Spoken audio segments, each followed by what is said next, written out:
What if you were a nurse, a doctor, a healer, yet patients turned away, not because of your skill, but because of your skin?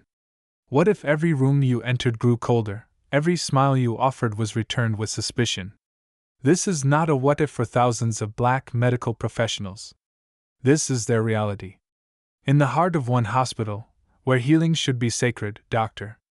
Naomi Carter faced a silent war. Her stethoscope could not silence the whispers. Her knowledge could not erase the doubts. Her compassion could not break the walls built from prejudice. This is not just a story about medicine. It is a story about resistance, about what happens when bias infects the very place meant to cure. It is about a woman who was told she did not belong in her own white coat, and how she fought back not just for herself, but for everyone watching in silence. Stay with us as we walk through the corridors where shadows of injustice loom, where every heartbeat tells a story, and where one black woman's defiance became louder than the lies spoken against her. This is more than her fight. This is the fight for dignity, for truth, and for the right to be seen as human. The city skyline shimmered in the early morning light, glass towers reflecting a new day filled with promises that felt hollow for many. At the heart of the metropolis stood the prestigious St. Gabriel's Medical Center, a cathedral of white walls and polished marble floors, known for saving lives and shaping reputations. Into this temple of medicine walked Dr. Naomi Ellis, her steps steady though her heart carried the weight of centuries. A young black woman, freshly graduated top of her class, she carried her stethoscope like both a shield and a burden, prepared to face the silent war she already knew awaited her.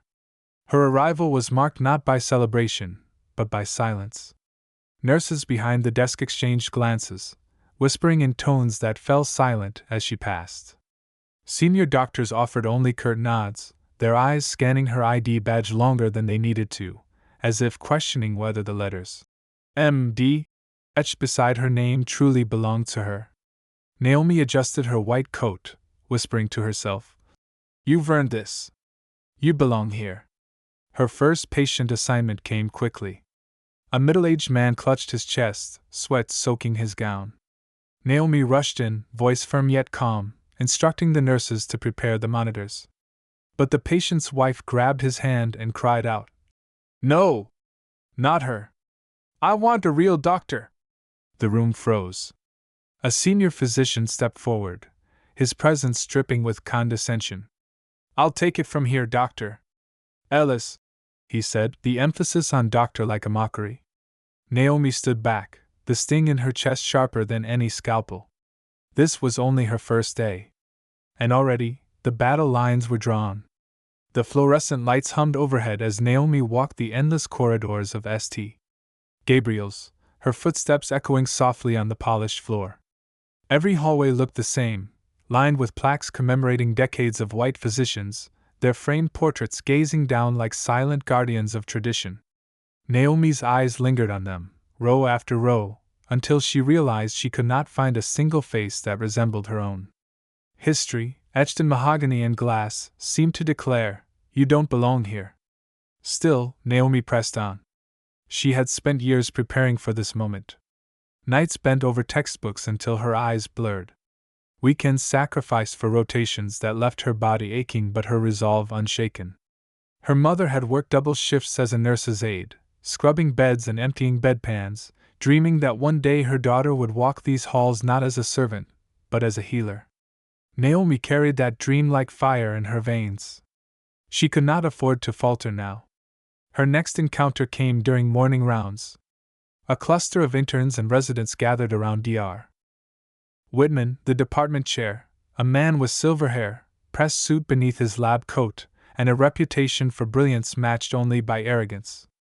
As Naomi approached, he barely glanced at her, his voice booming as he quizzed the others.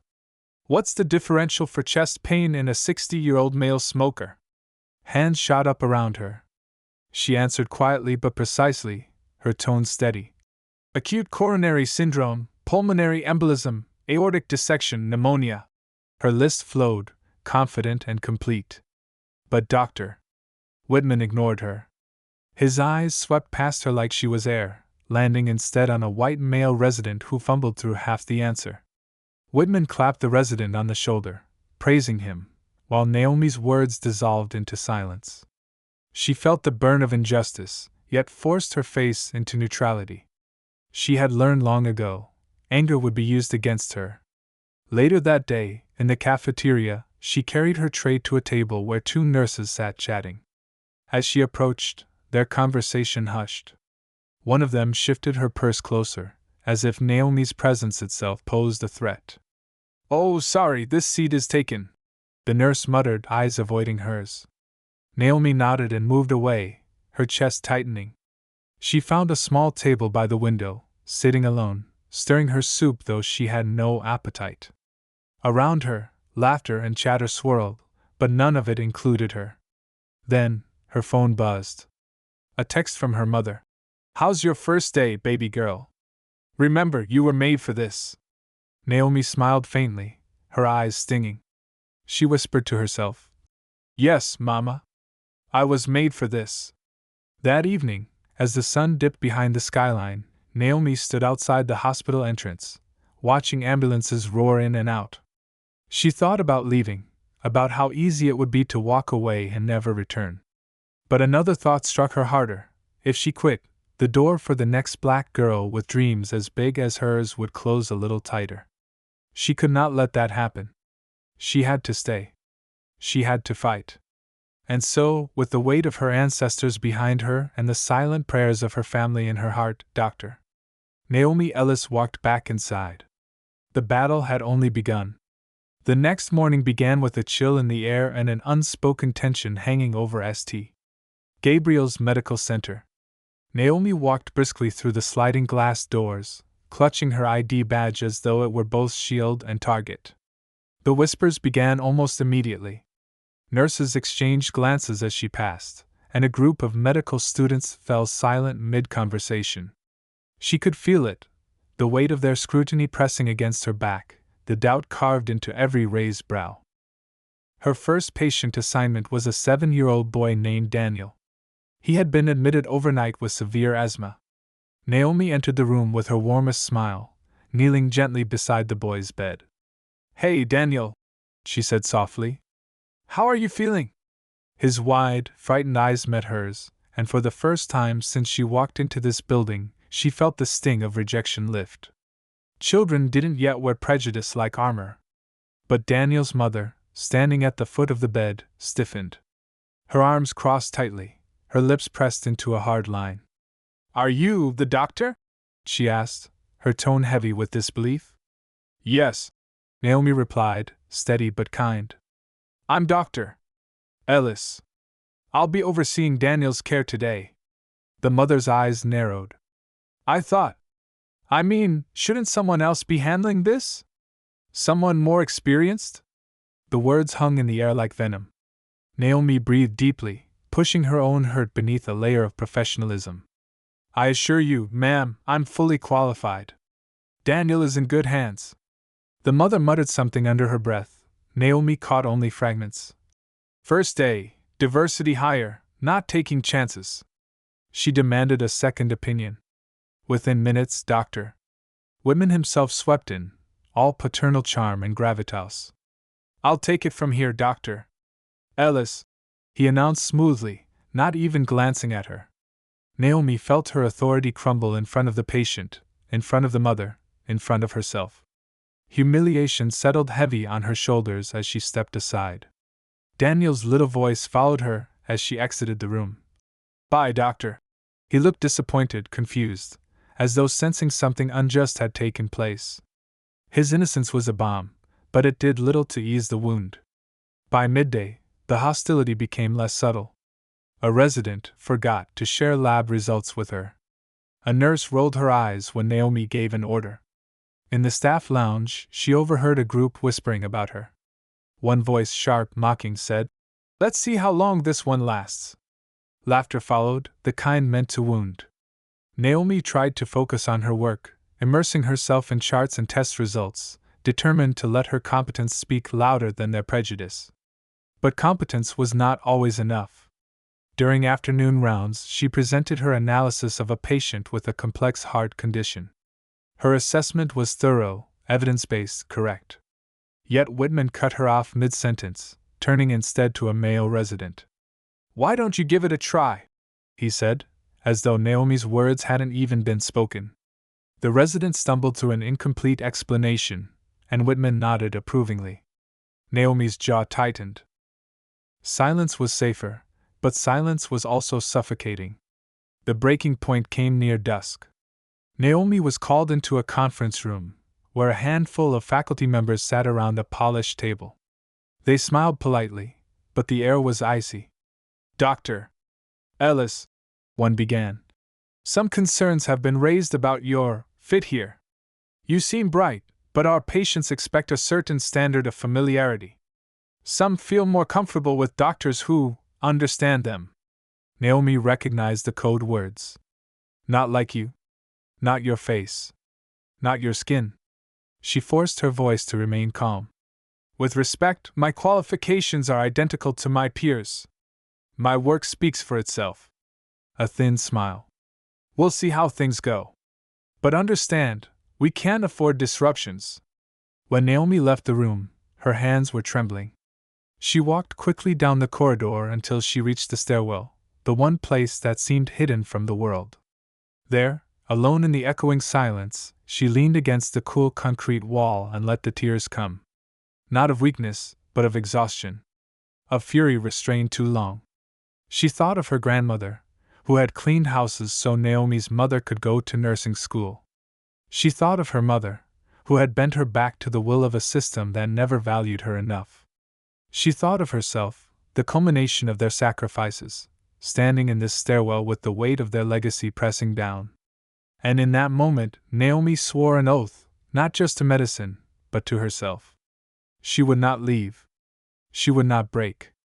As she wiped her eyes and steadied her breath, a voice from within rose. "They may doubt me, but I will not doubt myself. They may refuse me, but I will not refuse the calling that brought me here. And so, Doctor." Naomi Ellis straightened her shoulders, walked back into the fluorescent-lit halls of St. Gabriel's, and prepared for the battles to come.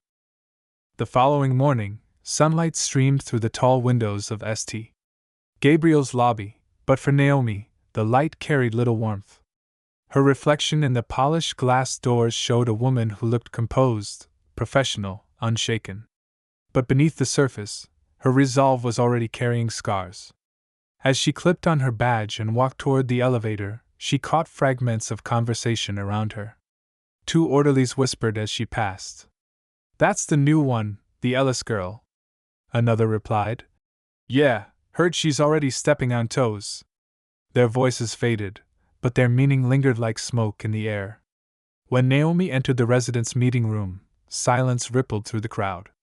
Normally, such a gathering buzzed with chatter, coffee cups clinking, and casual exchanges about cases. Today, however, it was as though her presence absorbed all sound. She set her notebook down, spine straight, face neutral. If they wanted to watch, she would give them nothing to exploit. "Doctor." Whitman entered with his usual commanding stride, scanning the room like a conductor preparing to lead an orchestra. "Today," he announced, "we'll begin with updates on overnight cases." He called on a resident, then another. When Naomi's turn came, she presented her report succinctly, outlining a patient's improvement with clarity and precision. Yet before she finished, Whitman's voice cut in. "Thank you, Dr. Ellis. We'll get a second opinion later." The words landed like a dismissal. Some of the residents smirked, one even chuckled under his breath. Naomi's cheeks burned, but she refused to falter. She finished her report with steady confidence and sat down. Inside, her heart pounded. Later that day, Naomi was assigned to shadow Dr. Carter, a seasoned surgeon known both for his brilliance and his intolerance for mistakes. Carter rarely spoke more than necessary, and when he did, his words were sharp as scalpels. Naomi followed him into the operating theater, scrubbing in with precision, her hands steady despite the weight of anticipation. The patient was a middle-aged man with a ruptured appendix. As Carter worked, he asked Naomi to assist, her hands briefly taking control of the instruments. For a fleeting moment, everything else disappeared. The rhythm of surgery, the focus, the knowledge flowing through her fingers. It was the essence of why she had chosen medicine. She wasn't just a doctor in training, she was part of the intricate dance of saving a life. But even here, prejudice found a way in. A nurse muttered just loud enough for Naomi to hear. Hope she knows what she's doing, wouldn't want this man to be a statistic. The sting was immediate, but Naomi pushed through it, her movements precise. Carter, to his credit, made no comment, only a curt nod as they closed the procedure. Yet the silence was its own indictment. When Naomi left the OR, her spirit wavered. She longed for someone to tell her she had done well, to confirm what she already knew, that her skill was not in question. Instead, she walked through corridors lined with portraits of past physicians, all of them white, all of them reminders of the unbroken chain she was attempting to disrupt. That evening, as the hospital lights dimmed and the halls emptied, Naomi sat alone in the cafeteria with a tray of untouched food. The loneliness pressed harder than any insult. She wondered if her presence here was more battle than calling. Yet even in her solitude, a spark refused to go out.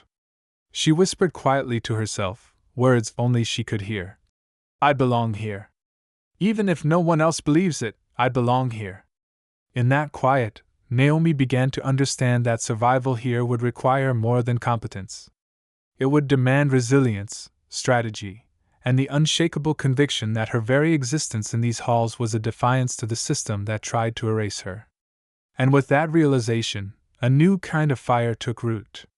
The next morning, Naomi prepared earlier than usual.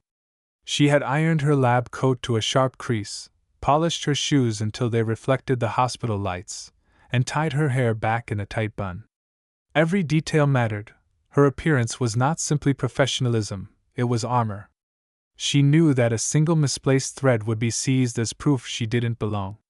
When she walked into the ICU wing, the air was thick with urgency. Machines beeped in rhythmic pulses, nurses hustled between rooms, and the faint smell of antiseptic clung to every surface. Naomi approached the desk where two nurses exchanged charts. Their conversation faltered when they saw her. One forced a polite smile.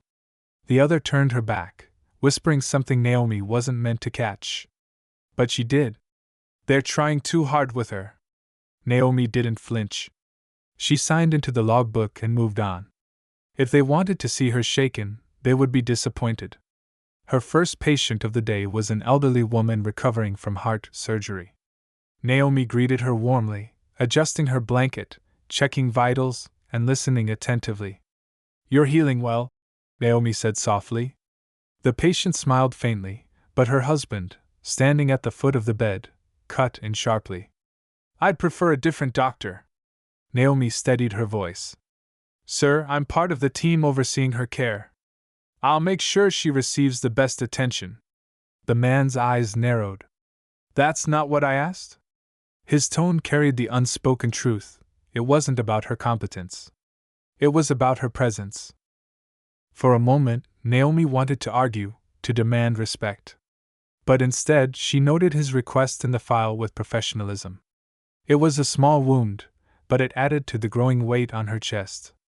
Every encounter was another reminder that this fight was not just medical, it was personal.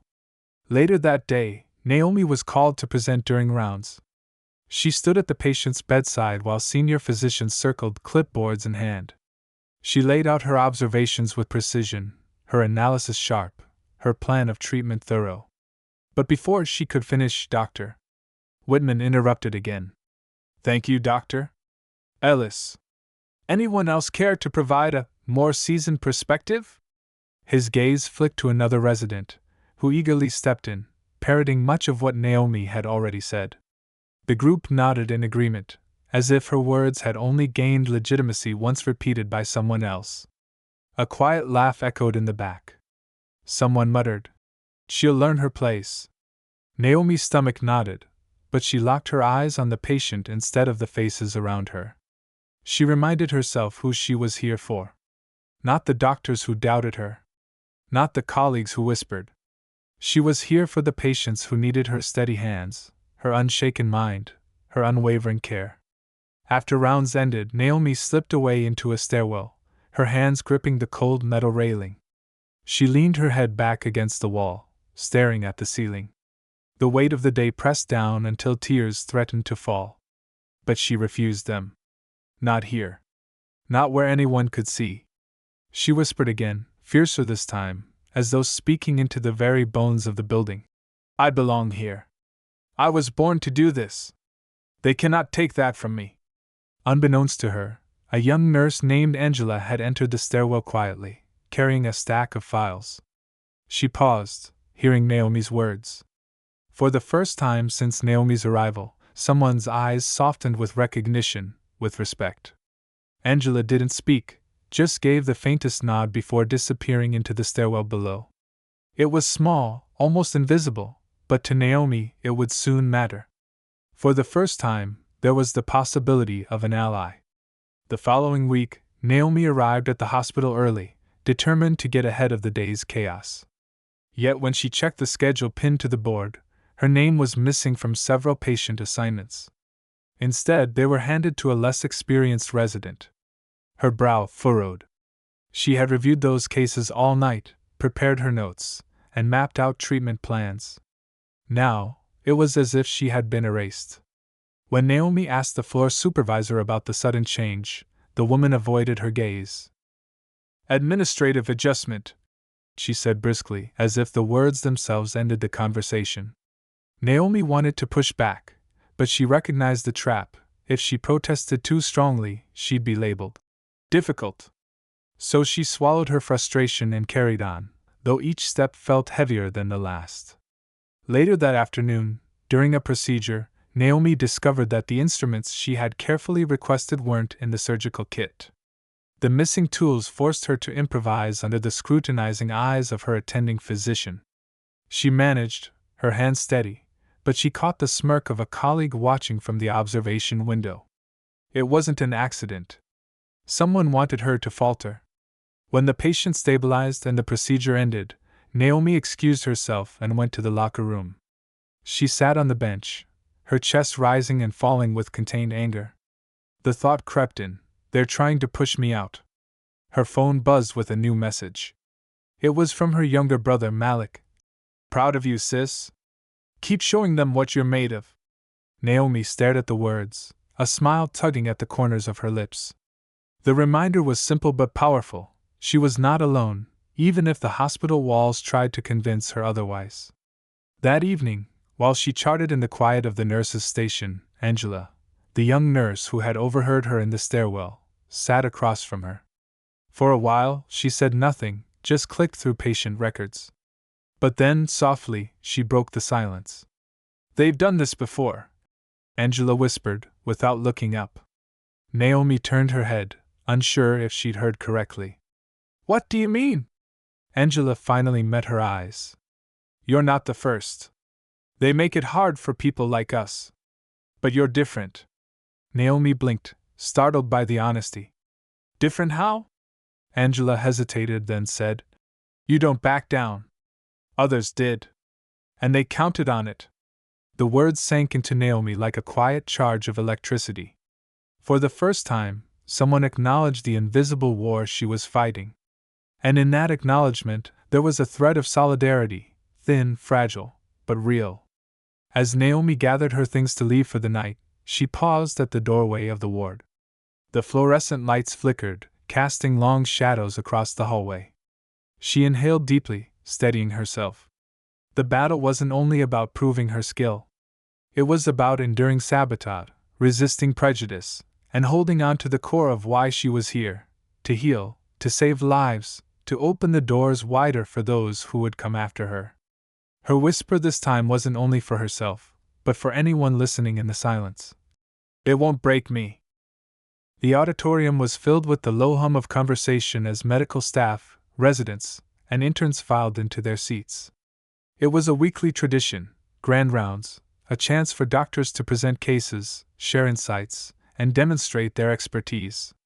For Naomi, it was also her first opportunity to stand before the hospital's elite and prove that she belonged.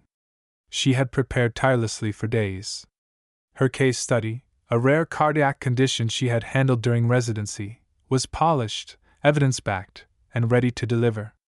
With her slides cued on the projector and her notes neatly stacked, she walked to the podium with shoulders squared and her chin held high. At first, the room seemed politely attentive. But as she began to speak, she noticed small signs of disruption. A cough, louder than necessary. A rustle of papers that didn't need to be moved. A whispered joke passed between two male residents in the second row. She pushed on, her voice steady, determined not to give them the satisfaction of seeing her shaken. Yet midway through her presentation, the projector flickered. Her slides disappeared. The screen went black. A murmur of voices filled the room. Naomi glanced toward the technician's booth, where a man shrugged as if the malfunction was beyond him. Her notes, though detailed, relied on the images to drive her points home. Without them, she was vulnerable. Maybe the system couldn't handle all those radical ideas. One of the senior doctors quipped from the back, and laughter rippled through the room. Naomi's cheeks burned, but she gripped the podium tightly, refusing to step away. The patient, she continued firmly, was a 52-year-old male with a history of hypertension. His presentation suggested. Her voice grew stronger with each word. But then, another blow. Someone had swapped one of her key data sheets. The numbers projected on the screen, once restored, didn't match her findings.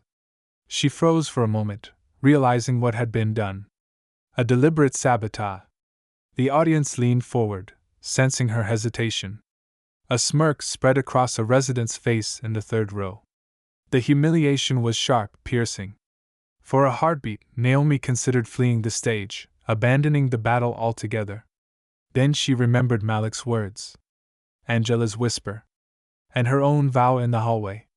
Taking a deep breath, she looked up and spoke with clarity that cut through the whispers. What you see on the screen is wrong. And I know it's wrong because I was there. I treated this patient. I watched him recover. The truth isn't always found in the numbers you're handed, it's in the results you witness with your own eyes. The room quieted, just slightly. Not out of respect, perhaps, but out of surprise. Naomi had refused to crumble. She carried her presentation to the end, without slides, without the comfort of supportive faces. When she finished, a smattering of applause rose, not enough to fill the room, but enough to be heard. And somewhere in the middle rows, a younger student clapped a little louder, a little longer, before quickly stopping when his peers glanced his way. Naomi stepped off the stage with her dignity intact, though her heart hammered like a drum. The laughter still echoed in her ears, but so did the sound of those few claps, quiet, hesitant, but real. For the first time, she understood, her fight wasn't about the approval of the whole room. It was about those small, growing sparks she lit in the shadows. The hallway outside the auditorium felt colder than usual, its fluorescent lights humming with an almost mocking indifference. Naomi's footsteps echoed as she walked, her notes clutched tightly against her chest. She could still hear the snickers from inside, the sarcastic comments, the weight of dozens of eyes that had looked at her not as a doctor, but as an intruder. Whispers followed her like shadows. Two residents leaned against the wall, murmuring just loud enough for her to catch. Bold move, calling out the slides. Must be nice to play the victim card. Another smirked, shaking his head. She won't last the year. Naomi kept her eyes forward, refusing to give them the satisfaction of seeing her flinch.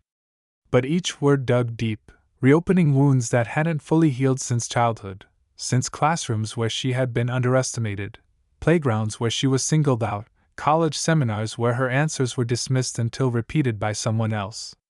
She turned a corner and nearly collided with Angela, the nurse who had spoken to her weeks earlier.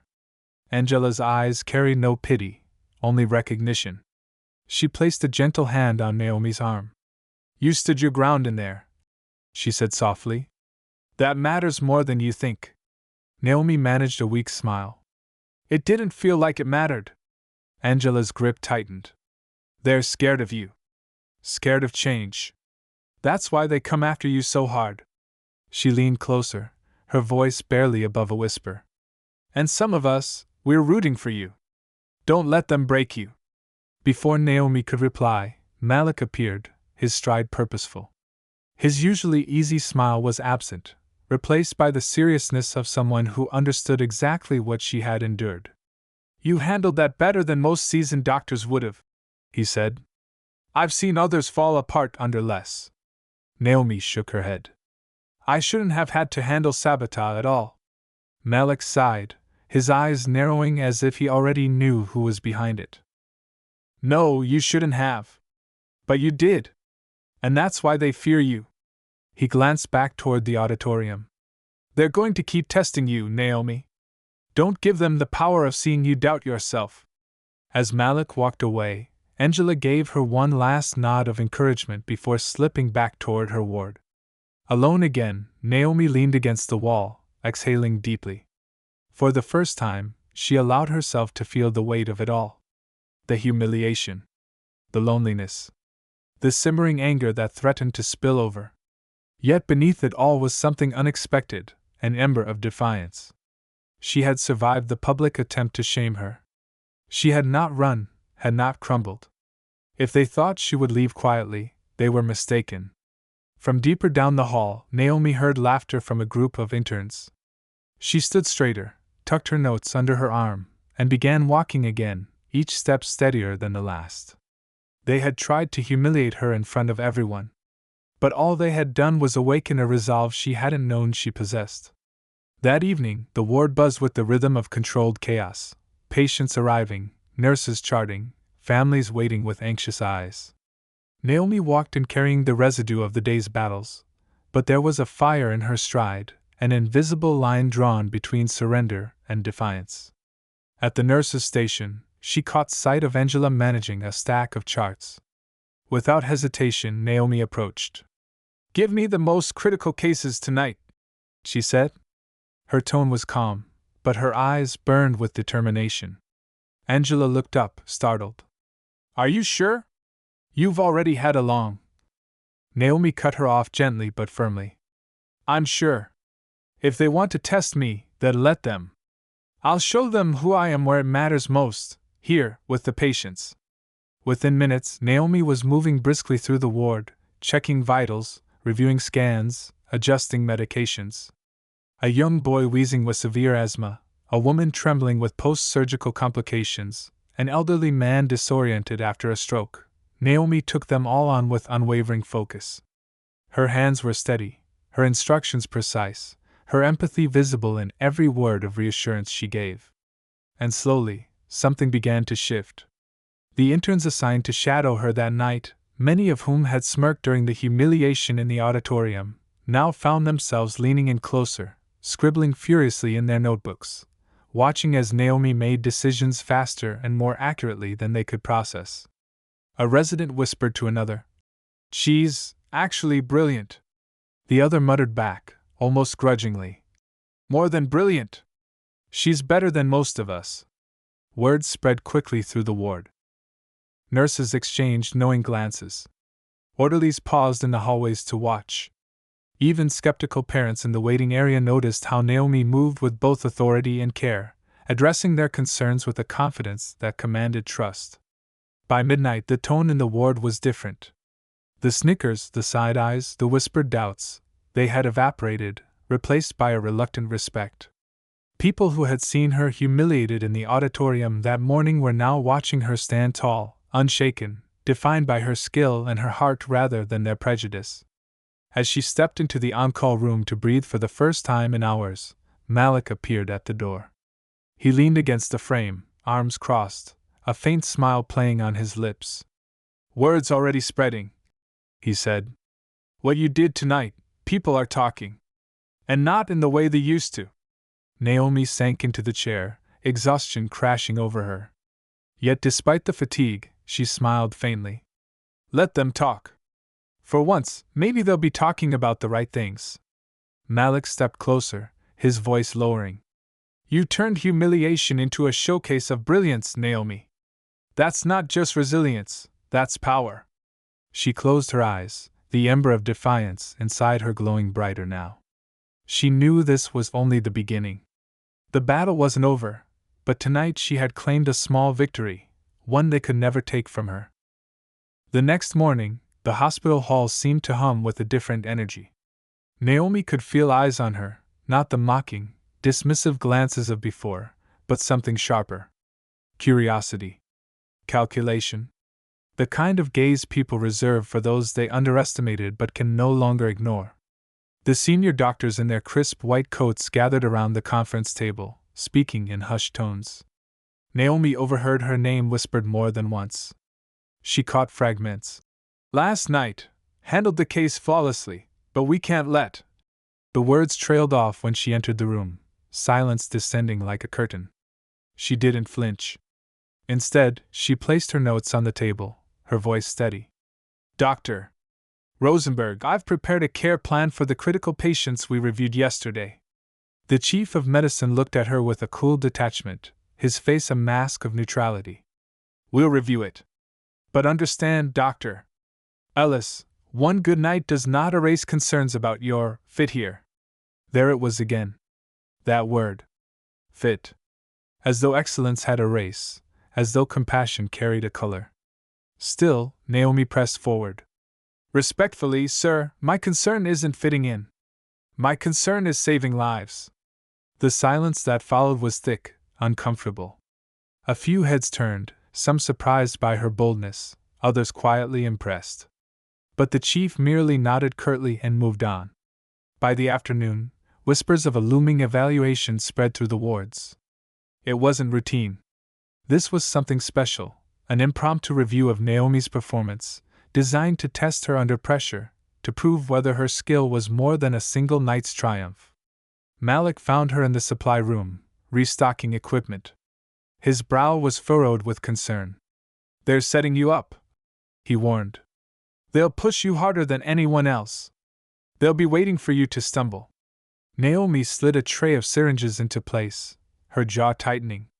"Then I can't stumble. If they want me to prove myself, I'll do it. Not for them, but for the patients who need me." Malik exhaled, shaking his head. "You carry too much, Naomi. You shouldn't have to fight this hard just to stand where you've already earned the right to be." She paused, meeting his eyes. "I know. But if I don't fight, they'll think they were right to doubt me. And if I do, maybe it won't just be for me. Maybe it'll be for every other black girl who dreams of wearing this coat." Her words hung in the air, heavy with both burden and promise. Malik said nothing more.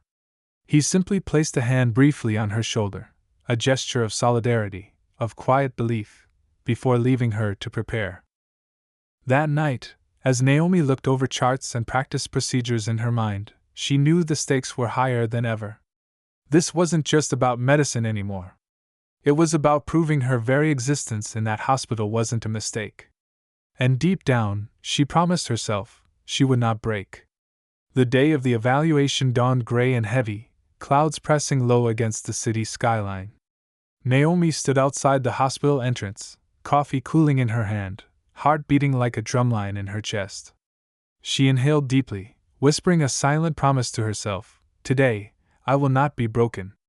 Inside, the hospital felt different, tense, expectant.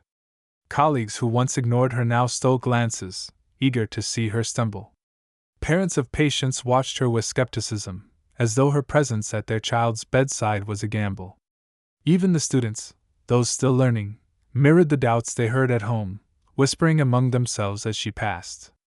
The evaluation began not with questions, but with chaos. A trauma case arrived in the ER, a young man with multiple fractures from a car accident. The senior evaluators, clipboards in hand, simply stepped back. "Dr. Ellis, you'll take lead," one of them said, voice sharp, almost smug. She didn't hesitate. "Prep for intubation," she ordered, her tone crisp. "Let's stabilize vitals before we move him to imaging." Her commands were precise, her movements efficient. But as she worked, Naomi caught the subtle undermining, and in turn fumbling equipment that should have been ready, a nurse, forgetting, key instruments, another doctor hovering too close, second-guessing her choices aloud for the evaluators to hear. It was sabotage, dressed as incompetence. Yet Naomi did not waver. "Clamp now. Steady, good. Pressure stabilizing. He's responding." Her voice rose above the noise, guiding the room with authority. The evaluators scribbled furiously, their faces unreadable.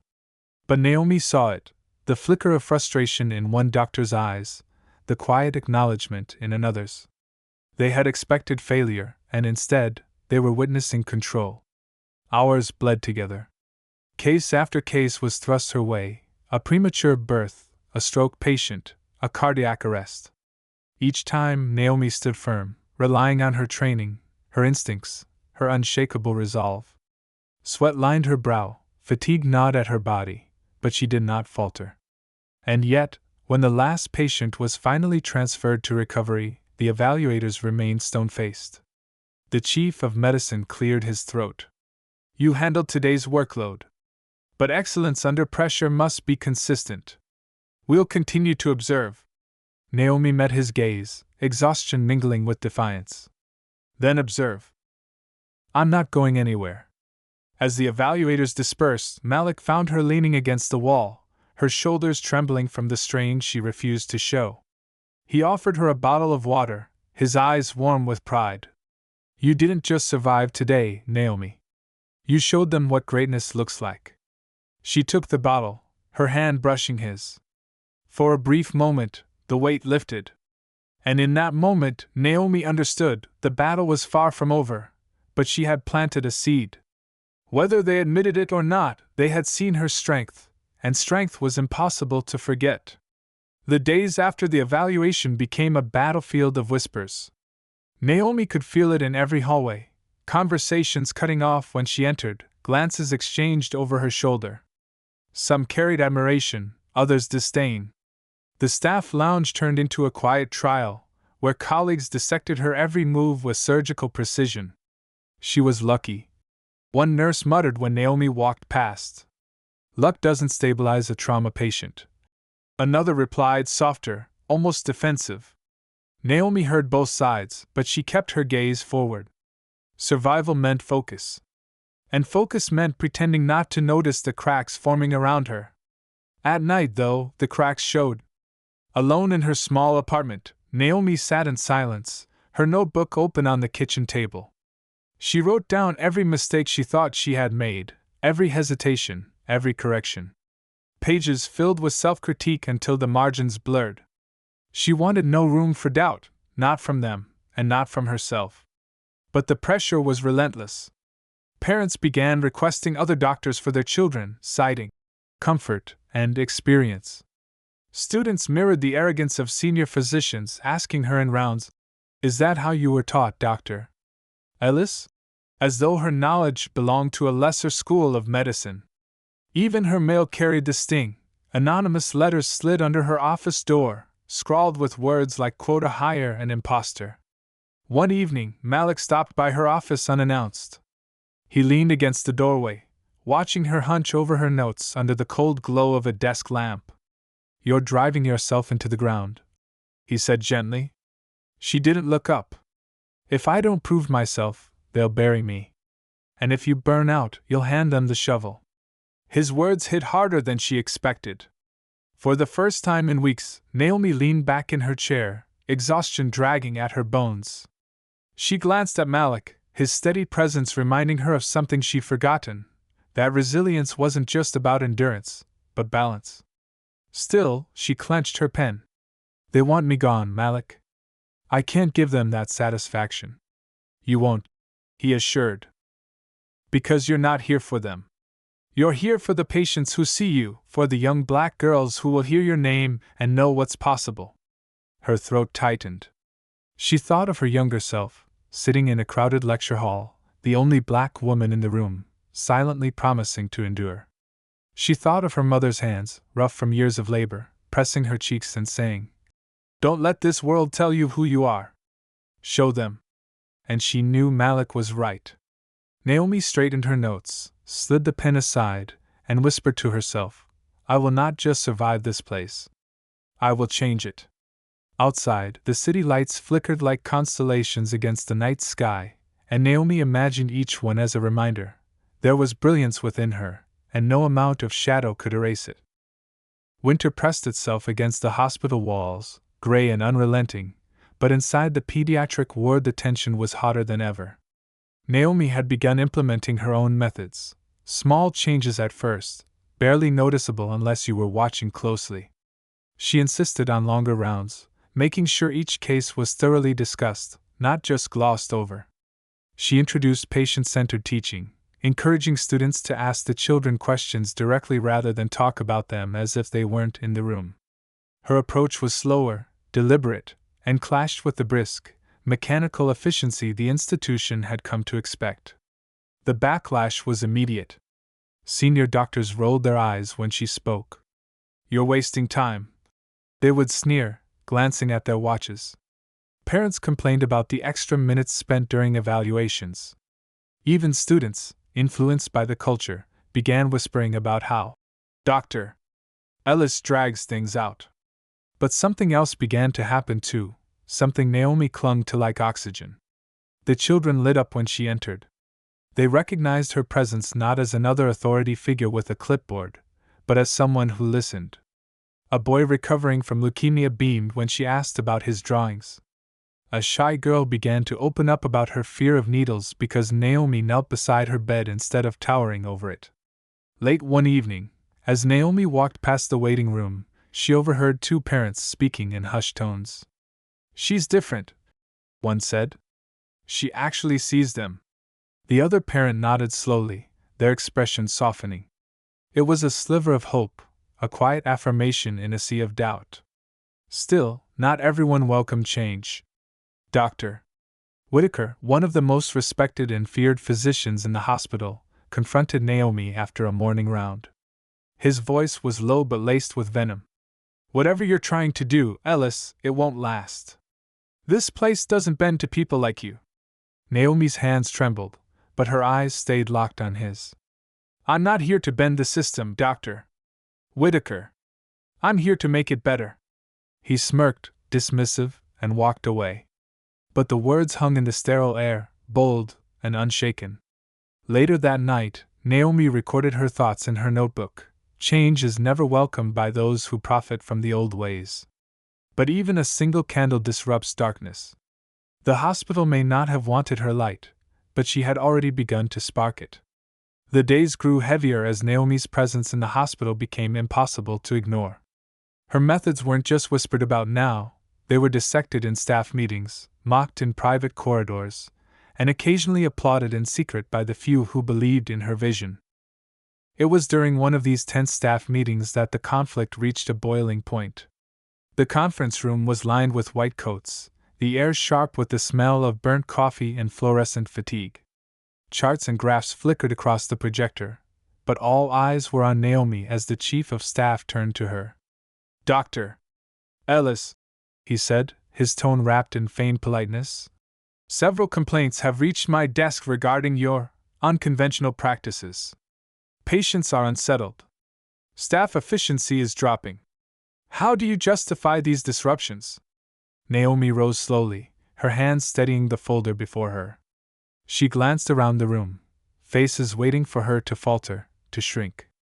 Instead, she breathed deeply and spoke with calm conviction. "I justify them," she began. "With children who no longer cry themselves to sleep. With parents who finally feel heard. With students who are learning medicine not as mechanics but as humanity." Her words struck the silence like a chisel against stone. A few eyes softened. Others hardened further. Dr. Whitaker, leaning back with his arms crossed, scoffed loud enough to be heard. "This isn't a church sermon, Ellis. We save lives here. We don't waste time coddling feelings."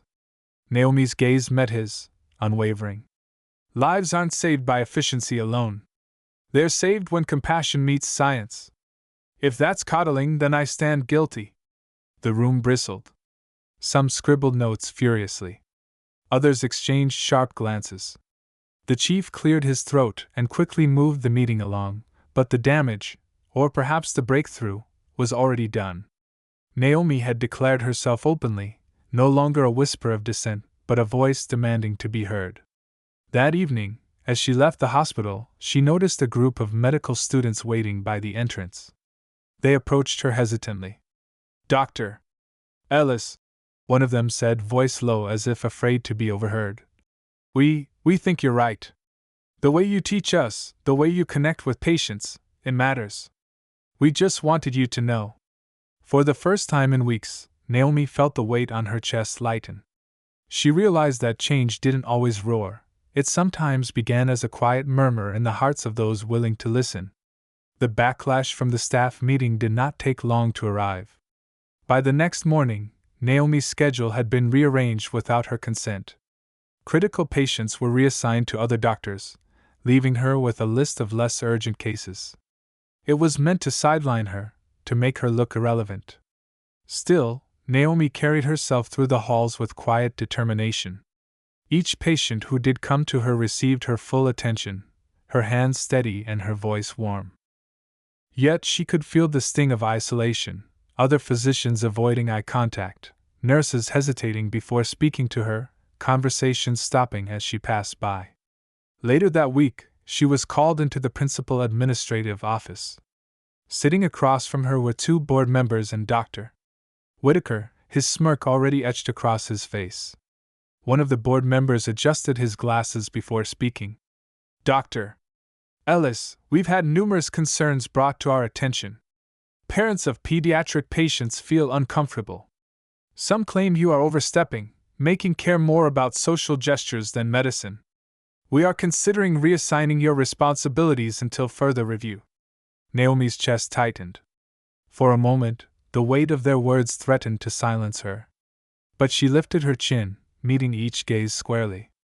With respect, she replied, I became a doctor to heal.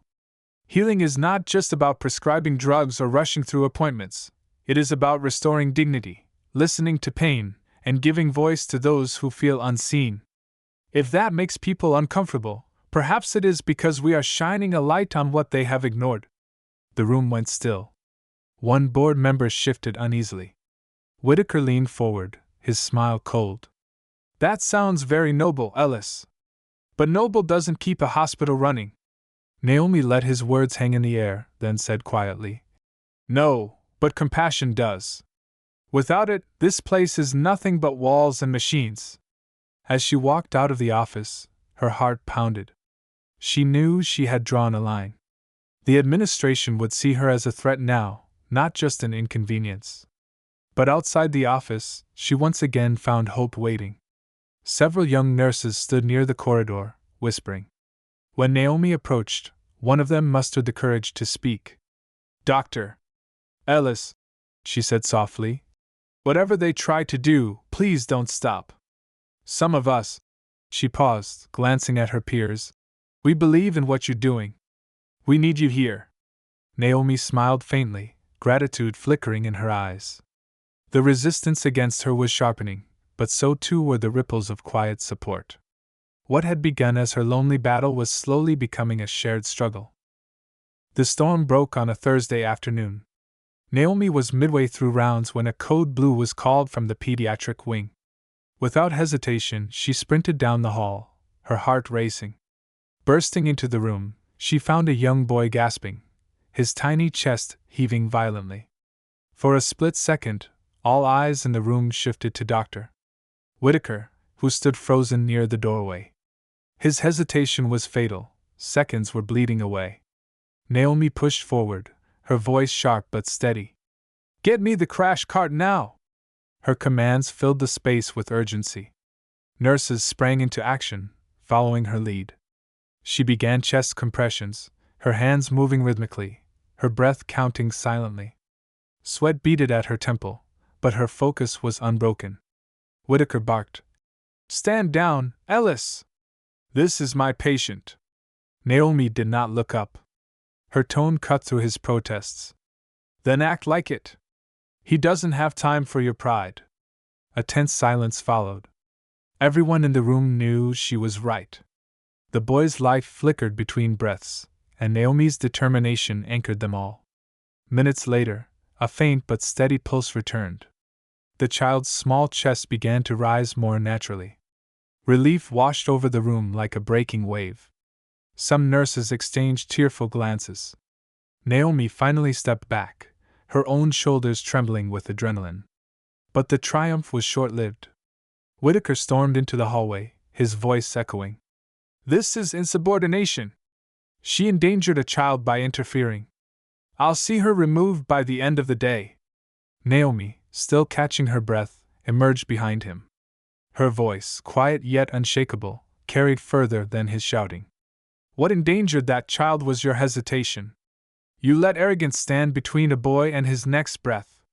If I'm guilty of anything, it's refusing to let him die for your ego." Her words stung, not just for Whitaker, but for every staff member within earshot. Whispers spread like wildfire down the hall. For the first time, many saw the truth clearly. Naomi wasn't reckless. She was fearless. By the end of the day, the hospital was buzzing. The story had spread from one wing to another. Dr. Naomi Ellis had taken control during a code blue, saving a child's life while Dr. Whitaker froze. But the narrative wasn't told the same way by everyone. Supporters described Naomi as heroic, decisive, the kind of doctor every patient deserved. Detractors, loyal to Whitaker, painted her as reckless, disrespectful of hierarchy, a liability to the institution. That evening, Naomi was called into the chief administrator's office. The mahogany-paneled room smelled faintly of old books and power. The administrator, Mr. Hargrove, sat behind his desk with an unreadable expression, flanked by two board members. "Dr. Ellis," he began in a low voice, "your actions today were controversial. Some believe you crossed a line." Naomi sat tall, though her hands were clasped tightly in her lap. "A child is alive tonight because I acted. That's the only line that matters." One of the board members, a woman with steel-rimmed glasses, leaned forward. "But the chain of command exists for a reason. If every doctor disregarded it," Naomi cut in, her tone unwavering, "then every doctor should ask themselves whether protocol is worth more than a child's life." The silence that followed was heavy. Even Hargrove looked unsettled, his pen tapping against the desk. Finally, he cleared his throat. "Dr. Ellis, effective immediately, you are suspended pending review. You are not to step foot in the pediatric wing until further notice." The words struck her like a blow, but Naomi refused to let it show. She stood, her spine straight. "Suspend me if you must. But know this, parents don't care about politics. They care about whether their children live to see tomorrow. And sooner or later they'll see who's fighting for that." She left the room without another word, her footsteps echoing down the hall. Nurses looked up as she passed, their eyes filled with a mixture of sorrow and admiration. Outside, the night air was sharp, cutting, but it carried with it a strange sense of resolve. The hospital might have turned its back on her for now, but Naomi knew one truth: you cannot silence courage. And though she walked out alone, whispers of her bravery followed her into the night. The hospital corridors felt strangely hollow without her presence. For the first time in years, Naomi Ellis woke up with no white coat to slip on, no rounds to attend, no small patients waiting to see her smile. Instead, she sat in her small apartment staring at the ceiling, replaying every moment of the code blue in her mind. Outside, the city went on as if nothing had changed. Ambulances screamed through the night, lights flashing against her window, but Naomi was no longer part of the rhythm of saving lives. Suspension had left her in exile, professionally banished for daring to value a child's heartbeat over the fragile egos of her superiors. Yet Naomi was not one to fold into silence. She poured her days into research, reviewing case studies, writing drafts of protocols that balanced safety with urgency. Late into the night, she crafted presentations, envisioning a new pediatric emergency response model that could save more children, regardless of hierarchy. Meanwhile, the hospital was unraveling. Nurses whispered in break rooms about the unfairness of her suspension. Parents whose children she had once healed began speaking out, asking why a doctor who had saved lives was barred from practicing. In the cafeteria, even junior doctors questioned whether they would ever be protected if they stood up for their patients. And then came the spark Naomi never expected. A video. Someone, no one knew who, had recorded the code blue. It showed Whitaker frozen, his hands trembling, while Naomi stepped in with firm precision. Her voice rang out with clarity. Charge to 200. Push epinephrine. We're not losing him. Then the clip ended with the steady, miraculous beep of a child's heartbeat returning. Within hours, the video spread across the hospital, then beyond. Parents' groups shared it online, praising Naomi as a hero. Local news stations picked it up, labeling her the doctor who refused to give up. By the end of the week, it wasn't just whispers in hospital corridors, it was headlines across the city. Naomi watched the footage once, alone in her apartment. She saw her own face, focused and unflinching, and the disbelief in Whitaker's. She didn't smile. She didn't cry. She simply whispered to herself, "The truth always finds a way." Her battle was no longer confined to the hospital walls. It was spilling into the public eye, and Naomi realized something profound. She was no longer just fighting for her career. She was fighting for every black doctor, every woman in medicine, every silenced voice who had been told to wait their turn. The war for justice had just begun. The hospital board had expected Naomi Ellis to vanish quietly, just another young black doctor brushed aside. But the video made silence impossible. What they had tried to bury became the very spark that lit a movement. Within days, parents gathered outside the hospital holding signs. "We trust Dr. Ellis," and "Our children deserve better." News vans lined the sidewalks, microphones shoved at administrators who dodged every question. Social media buzzed with outrage. Hashtags like #StandWithNaomi and #JusticeInMedicine spread faster than the board could contain. Inside the hospital, tension boiled. Nurses, who had long carried the weight of broken systems, pinned Naomi's photo on bulletin boards. Junior doctors whispered about how her courage gave them hope. Even senior physicians, many who had once stayed quiet, began voicing their discontent, emboldened by the undeniable evidence of the video. At night, Naomi watched it all unfold from her small apartment. Her phone buzzed endlessly, calls from journalists, emails from advocacy groups, messages from strangers thanking her for showing the world what courage in medicine looked like. For the first time, Naomi felt the city was speaking with her voice. Still, she knew how institutions worked. They would try to wait it out, let the uproar fade, and quietly destroy her career. She could not let that happen. With a fire she had never felt before, Naomi began preparing for battle. She reached out to community leaders, spoke to medical equity organizations, and gathered testimonies from families whose children she had saved.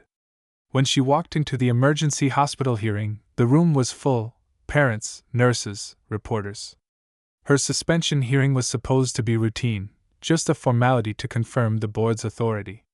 But as Naomi entered, the crowd erupted in applause, their voices echoing against marble walls. Whitaker sat stiffly at the table, his eyes darting nervously as cameras clicked. The board members exchanged worried glances. This was no longer a quiet disciplinary process. It was a reckoning. Naomi didn't tremble as she took her seat. She was no longer just defending herself. She was standing for something far larger. She had been forced into exile, but exile had made her stronger. She looked across at the board, her voice calm but firm. "You tried to silence me. But you forgot, every child I've saved speaks louder than your rules. And the world is finally listening." The room went still. For the first time, the balance of power had shifted. Naomi was not begging for her place back. She was demanding justice. The boardroom was meant to be a place of order, an arena where decisions were made behind polished oak tables and guarded by rules. But today, it was an open stage. The crowd pressed close, the air thick with expectation. Reporters whispered into microphones, their cameras capturing every flicker of expression. "Doctor." Whitaker adjusted his tie, leaning forward with a false calm. "Dr. Ellis," he began. "This hearing concerns your repeated insubordination, your disregard for hospital protocol, and the disruption you have caused within this institution." Naomi sat straight, hands folded on the table. Every word was being recorded, every accusation broadcast to the world. She did not flinch. "Protocol?" she answered, her tone firm but measured. You mean the protocol that would have let a child die because paperwork mattered more than breath? You mean the rules that punish doctors who act with urgency, but protect those who hide behind titles? A murmur rippled through the audience. Parents nodded. Nurses whispered affirmations. Even a few doctors in the crowd could not suppress their agreement. Whitaker's jaw tightened. You undermined authority. You disrespected your senior physician. Naomi's eyes narrowed, but her voice remained steady. Respect is earned by saving lives, not demanded by suppressing them.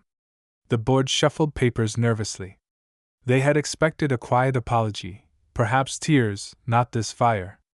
Naomi wasn't defending herself as much as indicting the very system that had cornered her. From the front row, a mother raised her hand, her voice breaking the formality. My daughter is alive today because Dr. Ellis refused to wait for approval. If you call that insubordination, then shame on this board. The room erupted, claps, cheers, voices rising in solidarity. The chair of the board banged a gavel, trying to restore order, but the sound was swallowed by the storm of support. Naomi glanced at the crowd, her resolve hardening. For so long, she had carried the weight of racism and dismissal in silence. But now, the silence had cracked. And through the fracture poured a flood of truth too powerful to contain. The gavel's echo faded, but the energy in the room would not quiet. Naomi reached into her bag and pulled out a folder thick with patient charts, signed statements, and hospital records. She laid them flat on the table, the papers sliding forward like evidence in a trial. These are the files you tried to bury, she said, her voice carrying across the tense silence. Charts of patients misdiagnosed. Reports of delayed treatment. Complaints ignored because the doctors in question carried authority you refused to question. Yet when I saved a life, you called it insubordination. A reporter leaned closer, cameras flashing, the rustle of notebooks filling the air. The board members shifted uncomfortably. One of them, a gray-haired man with glasses, adjusted his papers as though wishing he could disappear. Naomi opened another file. This is a report from 2 years ago. A black woman misdiagnosed, sent home despite symptoms of cardiac arrest. She died in her driveway before paramedics could return. This, she tapped the page, was signed by Dr. Whitaker himself, dismissing her complaints as anxiety. Gasps rippled across the audience. Whitaker's face paled, but Naomi pressed forward. And here, she continued, are testimonies from nurses who warned about repeated racial disparities in treatment, concerns silenced, buried, ignored. She lifted her gaze to the board. Do you still want to talk about protocol, or do you want to talk about the lives this institution has devalued because of the color of their skin? The silence was deafening. Even the gavel in the chairman's hand hung in hesitation, powerless against the weight of her words. Whitaker tried to recover, his voice sharp, trembling with panic. You're twisting this. You're exploiting tragedy for. Naomi cut him off, her voice ringing out like a verdict. No. I am naming it. The tragedy is yours. The silence was yours.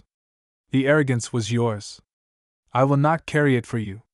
The crowd erupted, cheers, clapping, voices rising into a roar that shook the walls.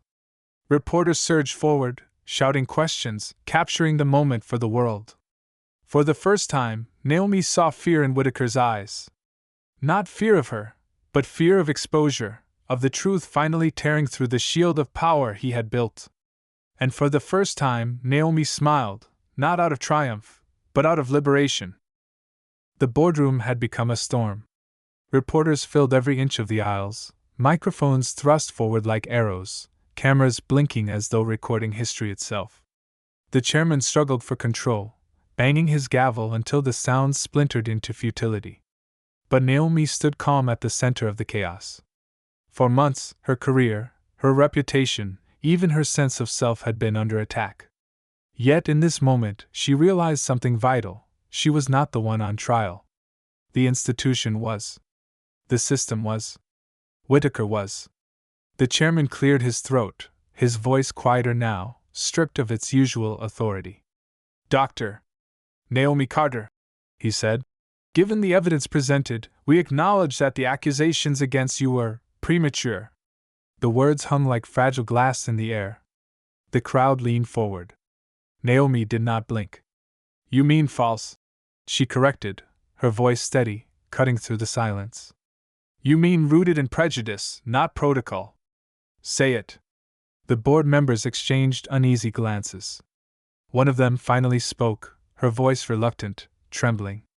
Yes. False. Rooted in prejudice.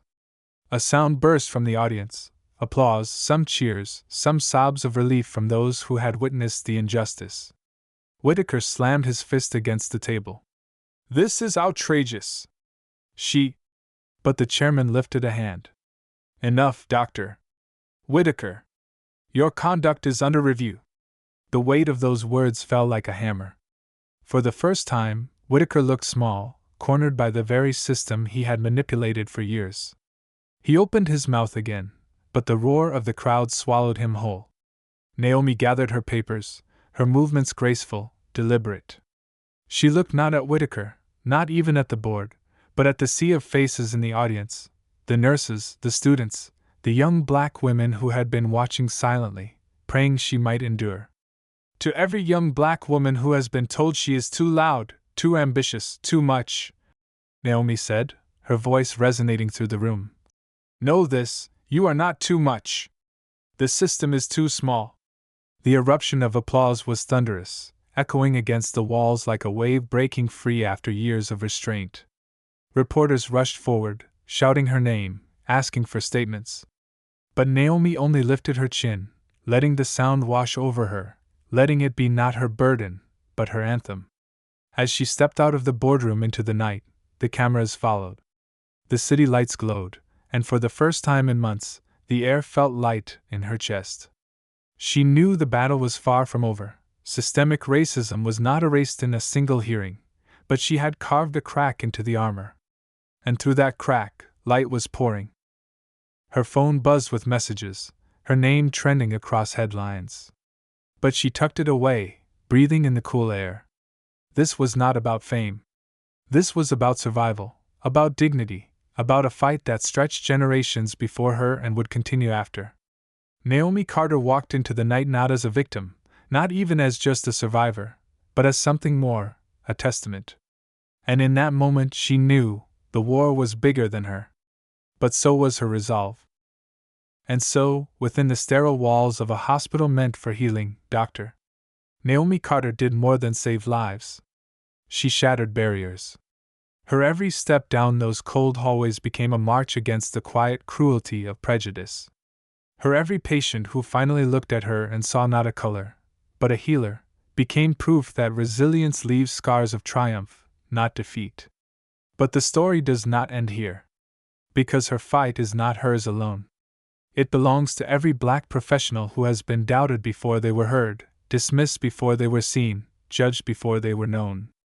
The classroom, the courtroom, the office, the hospital, each space holds battles still being fought.